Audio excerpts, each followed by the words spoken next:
Why am I even here? My name is Ladoris, and I am here because I'm going to share my story with you guys, okay? I'm here because Jesus saved my life. And I'm going to give you a couple of reasons about why I have not quit. And reasons why you should not quit as well, okay? I want you to actually listen to my story, get encouragement from it, and continue on your journey. Now, this starts from when I had my second child, after I had my second child. And, my life was going smoothly. It was great, nothing going wrong. Except for I wasn't actually using the gifts that God had given me. My self-esteem was low. I had already went to school. I already had a couple of degrees under my belt. I knew who Jesus was. I knew that I had a calling on my life, just probably like you do. And I just decided not to use my gifts. Basically, I was sailing through life on autopilot, cruising through life like there was no tomorrow. Not like there was no tomorrow, but like I had the rest of my life to live. Hey, Jeff, what's up?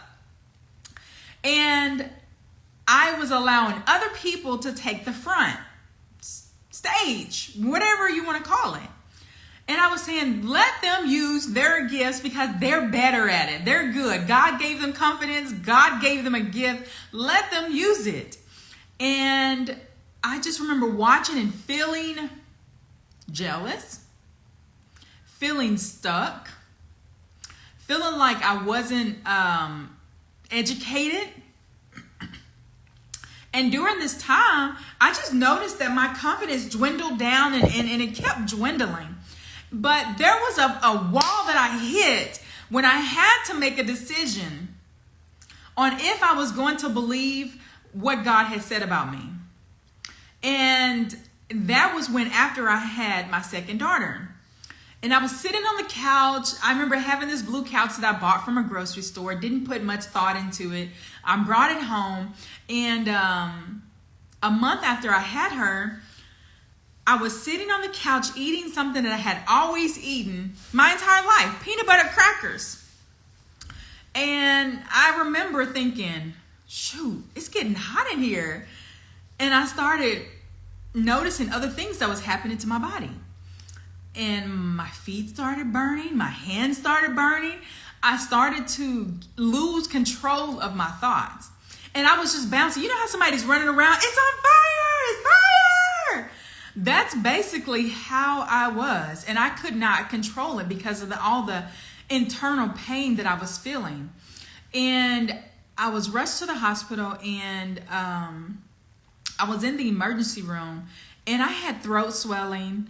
I had all of the things that, hives. I don't remember doing this allergic reaction if I had vomiting or not. But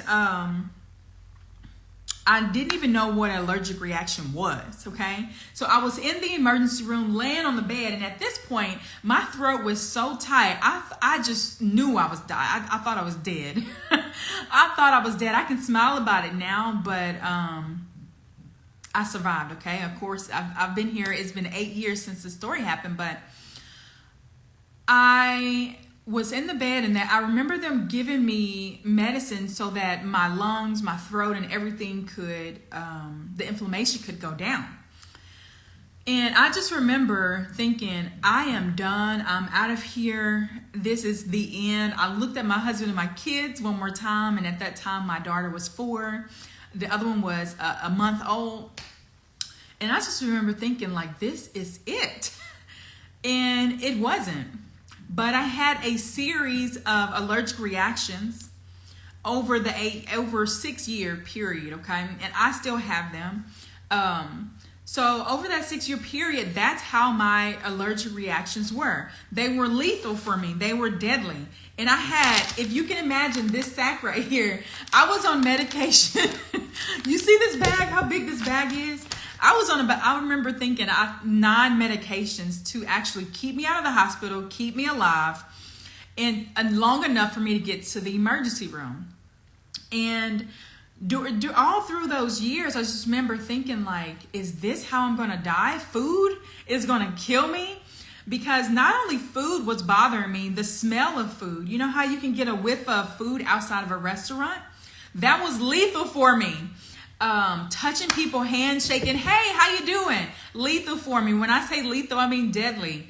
And also, what else? Touching, smelling, hugging people. I just had to lose all contact, physical contact with people during those years. And I wasn't able to go inside of people's houses.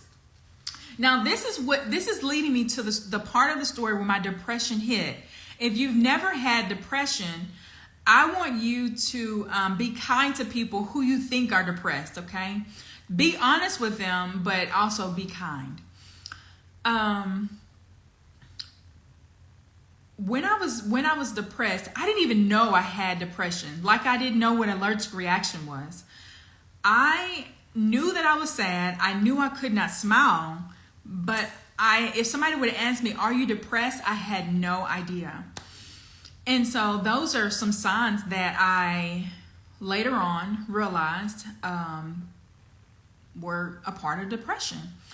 And so it came because during that time, I could not go around people like I was saying. I couldn't go into somebody's house because if I went into their house and smelled what they had eaten, that was sending me to the emergency room. So I stayed at home and was isolated for a couple of years.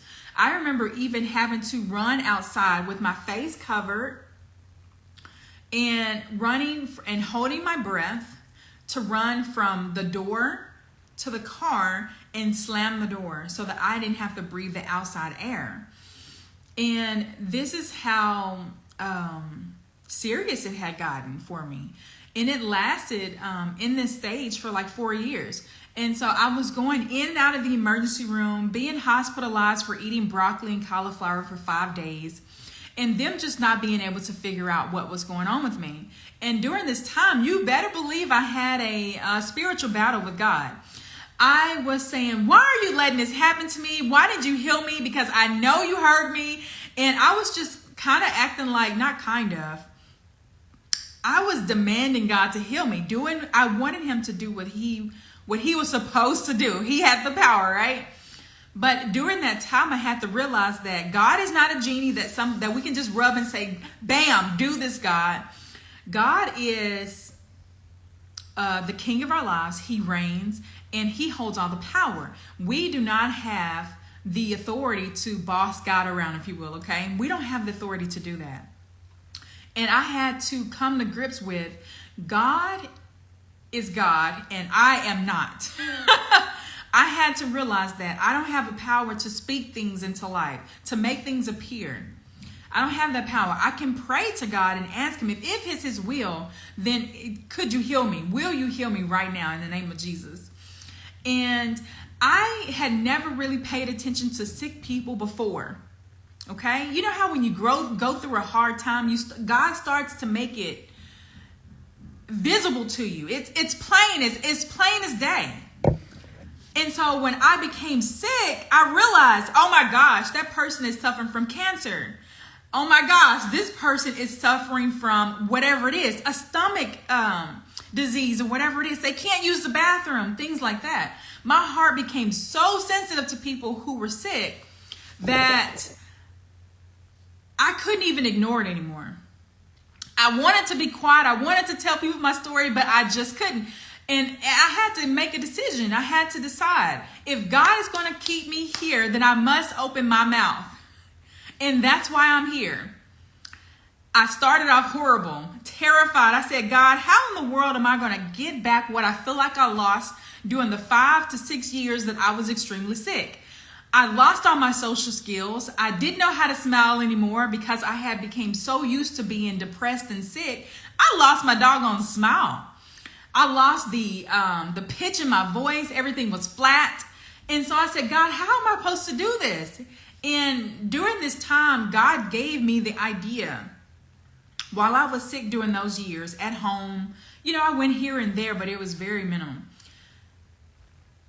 to talk to people online. I was interested in languages. And so God gave me the idea to talk to people online. So I went on Conversation Exchange. That's a place where you can meet people all around the world and say, hey, I speak English. I want to learn your language, which is German or Chinese or whatever. And we'll do it for free. And we'll set this time up and let's practice for 20 minutes or whatever it is. It's a great website, but just don't give out your personal information. So that's what I did. I taught people English, corrected them. But here's the thing. I sucked at it. I was horrible. I was terrible. What other words can I think of? But I still did it. There was days where my lungs were not functioning. They were at a low capacity to where I could get air in, but I couldn't get it out. But I still practice with people by just typing my words out. I still practice. I did not quit helping people learn back even when I felt like I was dead, when I was dying, okay? And I say when I was dead because I still have the subconscious thought of during that time, I felt like I was dead. I felt like my life was stripped from me. So I have to remind myself I was not dead. I was just going through fire. I was going through the fire, but Jesus carried me out. So I wanted to share the reason why I'm here with you. This is why I'm here is because I had to make a decision to believe what God said about me. I started working on my emotions. I started to work on the internal thoughts, the subconscious thoughts that I was having that was keeping me stuck. And I took a leap of faith, a huge leap of faith, knowing that I could not speak in front of the camera, in front of people. I was educated, but didn't really seem like I was educated because of all the mistakes that I was making with grammar, even speaking out loud. I did not have a flow of educational thoughts. I don't know how to word it. So I said, okay, God, if this is what you want me to do, if you kept me alive, then I'm going to have to take this leap. And that was a little over 2 years ago. And I was embarrassed. I wasn't even doing my hair. I didn't know how to dress. I didn't know how to do video. I didn't know how to do anything. I started below ground zero, okay? And I am still here 2.5 years later. 2.5 years almost later with the skills that I thought I could not develop. I have developed them. The smile that I had lost, I got it. I got it back. And the pitch that I lost was monotone. I got it back, okay?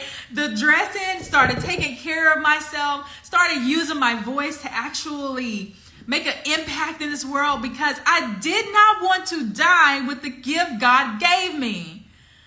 I don't want you to die with the gifts God gave you. Use your mouth and open it. It doesn't have to be on social media. With the people around you, be honest with the people in your life. Be honest. Even if you think it's going to hurt their feelings, we are in our lives, in each other's lives for a reason. Okay? We are in our lives, for each other's lives for a reason. Be honest with people. People need honesty because if not, how can we sharpen each other if we are all walking around being dishonest with each other? Have the courage to be honest with the people who are in your life. They may not like you. They may not like what you say, but I guarantee you they're listening.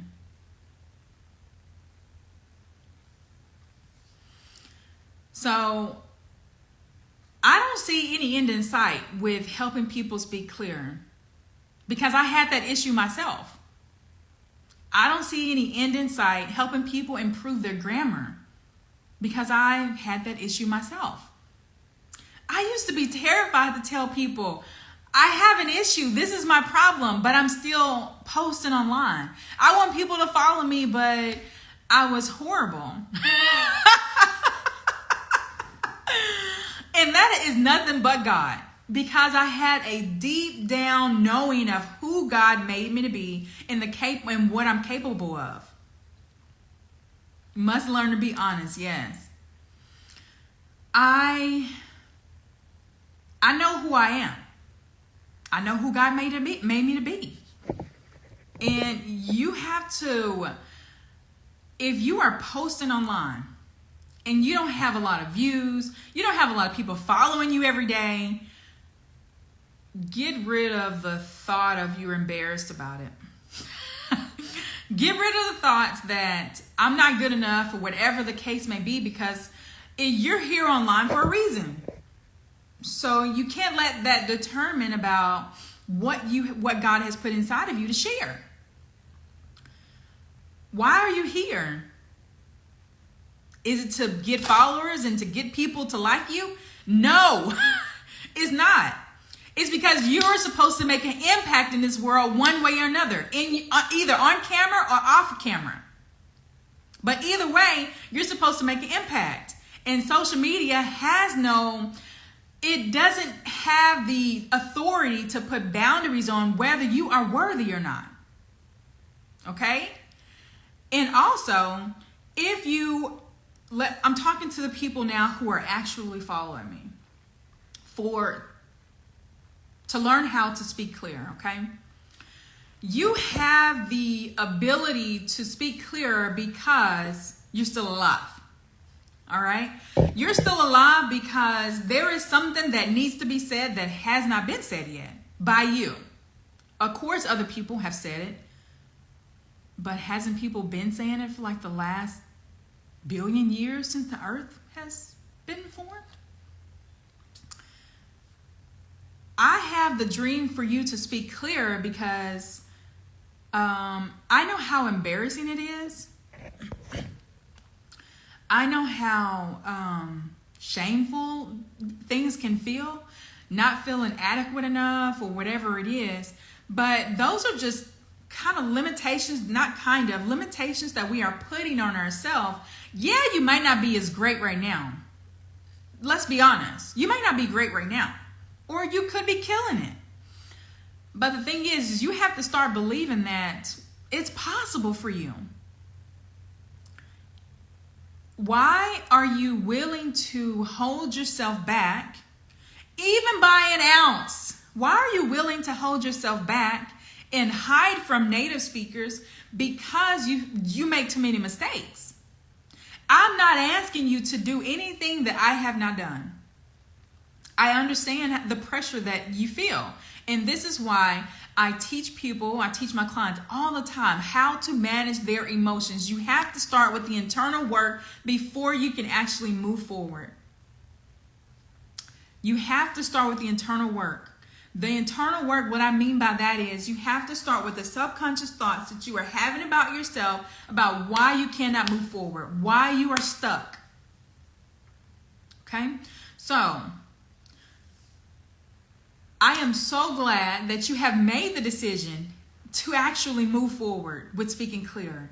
You may not even know why you're here or why you may need me to help you. You may not know that. But I'm asking you, why do you think that you need somebody to help you? It can either be with, this is what I help people with, their pronunciation, their grammar. I help people with their confidence, and actually not with their confidence, but it's more like a knowing of who you are, okay? I help people smooth out their accent and understand some American culture about what they're actually experiencing, okay? This is just a part of, if you are experiencing, like the thoughts, looking at somebody's face and trying to assume that you know what you're saying, know what they're saying, more than likely you're wrong. I'm just going to tell you. You cannot read people's minds and say, this is what they're saying. You can't do it. Okay? So you're not a mind reader. I'm not a mind reader. Let's get to work, because the work must be done. You cannot ignore trying to run through your life or glide through your life ignoring your speaking skills, because it is one of the top 3 things that people listen to or look at or pay attention to, okay? So I want to invite you guys to do something. Send me a message. This does not have to be anything to buy my program. To be honest with you, I don't even care if you buy it or not. I honestly don't care. I'm a stay-at-home mom, and I'm not here to make a killing. I'm here to actually see what I'm capable of and help you, because I'm still alive and God has me here for a reason. So send me a message if you need help to speak clear. I am here to help you in any way possible. I'm here to coach you, free or not free, okay? Join my program, join or not join my program. It really doesn't matter to me. I'm here to make an impact in your life. All right, guys, I'm going to pray for you, and we are headed off. I'm having a live tonight at 4:30 Central Standard Time, okay? God, I thank you for keeping us alive, for our health, for our family and friends, for the voice that you have given us to use. I pray that we can continue to believe that you said that we are yours, we are a child of God, and that you will never leave us. In Jesus' name, amen. You guys have an awesome day, and remember to use your voice. Don't hide from people. See ya.